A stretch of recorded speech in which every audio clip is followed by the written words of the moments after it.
Mark कुकुरेया world cup 2026 का famous player, फिल्डमा अपोनेन्टका लागि डेन्जरस प्लेयर, तर फिल्ड बाहिर आफ्नो छोरा माटेओका लागि भने इमोसनल फादर।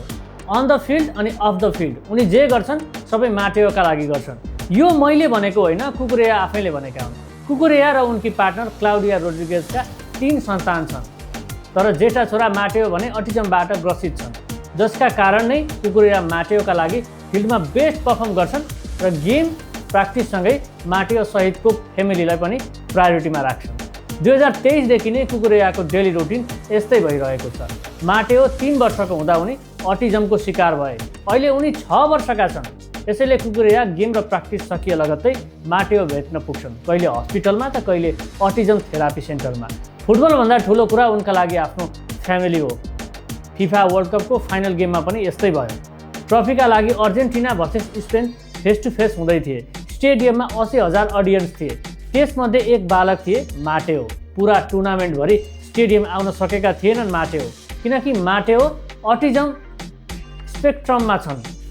उनलाई बिग नोइज र भिडभाड इन्भाइरोमेन्ट निकै कठिन हुन्छ। हजारौँ फ्यानको आवाज, हाई म्युजिक र गेमको माहौल उनका लागि च्यालेन्ज बन्न सक्छ। यसका बिचमा पनि कुकुरेयाले यो वर्ल्ड कप स्टार्ट हुनु अघि नै एउटा स्पेसल प्रमिस गरेका थिए। यदि स्पेन फाइनलमा पुग्यो भने माटेओलाई स्टेडियममा ल्याउनेछु, नभन्दै पोर्चुगल, बेल्जियम र फ्रान्सलाई हराएर स्पेन फाइनलमा पुग्यो।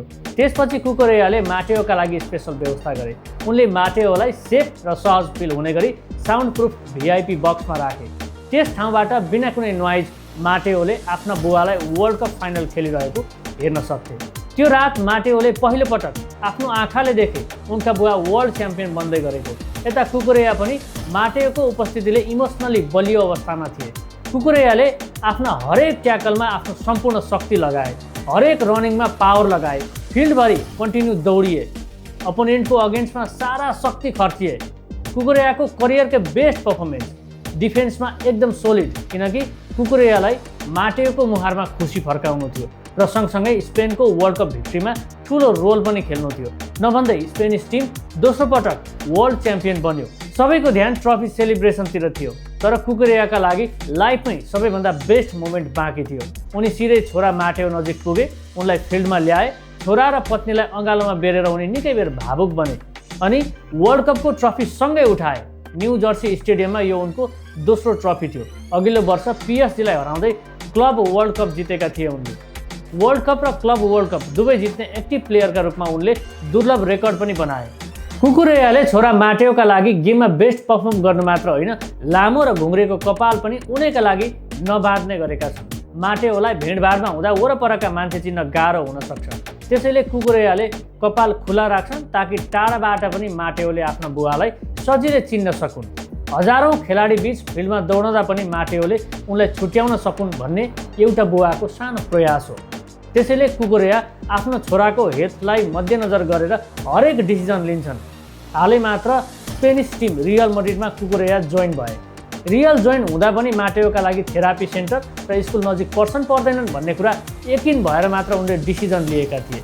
कुकुरेयाको स्टोरी एउटा फुटबलरको स्टोरी मात्र होइन, यो त बिरामी छोराका लागि एउटा बुवाले देखाएको लभ, स्ट्रगल, डेडिकेसनको स्टोरी हो। फिल्डमा उनी अपोनेन्टका लागि निकै टफ प्लेयर हुन्। हरेक ट्याकलमा आक्रामक, हरेक रनमा कमिटेड र हरेक म्याचमा आफ्नो 100% दिने प्लेयर। तर फिल्ड बाहिर भने उनी आफ्नो छोरा माटेओका लागि एकदमै इमोसनल फादर हुन्। वर्ल्ड कपको ट्रफी उठाउँदा संसारले कुकुरेयालाई च्याम्पियन भन्यो, तर उनका लागि त्यो मोमेन्ट अझ स्पेसियल थियो, किनकि उनको सबैभन्दा ठुलो इन्सपाइरेसन माटेओ उनको साथमा थिए। उनले वर्ल्ड फुटबलको सबैभन्दा ठुलो अचिभमेन्ट त पाए, तर त्योभन्दा ठुलो जित एउटा बुबाका रूपमा पाए।